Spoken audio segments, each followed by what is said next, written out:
acid drum, 10 Cloverfield Lane. 10 Cloverfield Lane is the sort of sequel to Cloverfield, only this time it follows a group of people trapped in an underground bunker after the world may or may not have been invaded by aliens. Things get tense when two of the survivors realize the owner of the bunker, played by John He's a Good Man Goodman, may be a secret psychopath, and their lives could be in danger. They use some of his tools in secret to create a biohazard suit so they can escape, but Goodman discovers that something is amiss and then shows them this drum of acid. He threatens to kill both of them unless they come clean, and this scene is agonizingly tense. And when the tension seems about to dissipate, this happens. John Goodman, ladies and gentlemen, a real barrel of laughs. Way!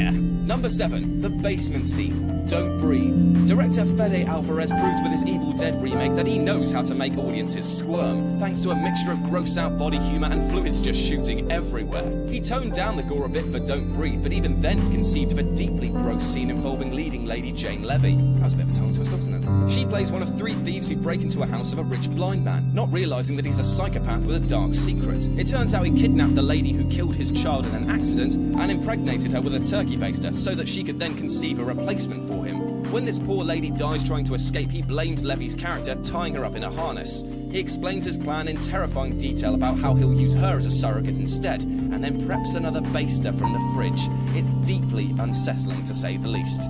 Number 6, got a split, Blair Witch. While one review proclaimed loudly that The Blair Witch was a game changer, this belated 3rd installment proved to be a major letdown. It was just a rehash of the first movie but with fancier cameras, and it didn't add much to the convoluted mythology of the series. But it had one hell of a good scare though, featured in the scene where the new group of terrified idiots lost in the woods discovered their tents are surrounded by stick figures. 2 characters, Ashley and Talia, get into an argument about this, with Talia being accused of making them in secret.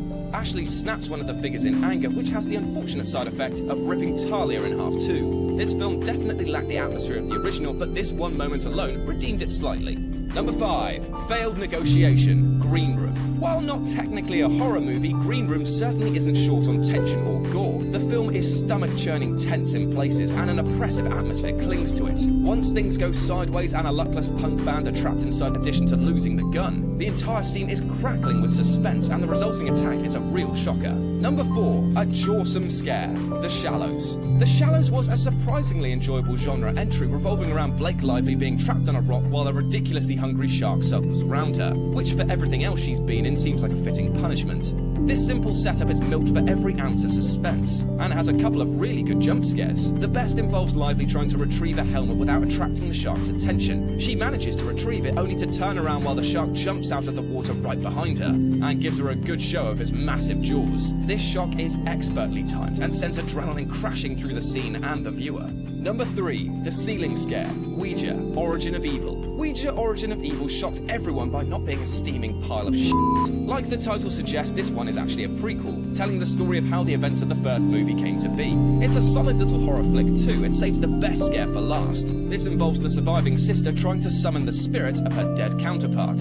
A doctor walks past her door and notices the 2 sisters together, but when he looks again he can only see one, failing to notice the evil sister now running across the ceiling towards him. Audiences usually expect one last jolt before a horror movie ends, and this moment alone was better than the entire first movie. Number 2, The Crooked Man Reveal, The Conjuring 2. The Conjuring 2, which despite being over 2 hours long, never felt like it outstayed its welcome. It also had a few standout scares throughout. One scene that really gets the spine all tingly comes near the climax, where Ed Warren is trapped inside a house and comes across a spinning toy inside a tent. The toy shows a little movie of the Crooked Man creature from earlier on in the movie, but as it continues spinning, the Crooked Man seems to vanish from it. Ed looks up in confusion to find the ghost is smiling right at him. It's a lovely piece of misdirection, and this well-timed scare was pure nightmare fuel. And number 1, the cannibals prepare for dinner, Bone Tomahawk. Bone Tomahawk is actually quite tough to categorise. It's about 80% Western, but in the end it turns into an utterly terrifying horror movie in its last act. The story revolves around a group of men trying to rescue a kidnapped woman, and they slowly come to realise the men they're chasing are a tribe of cannibals.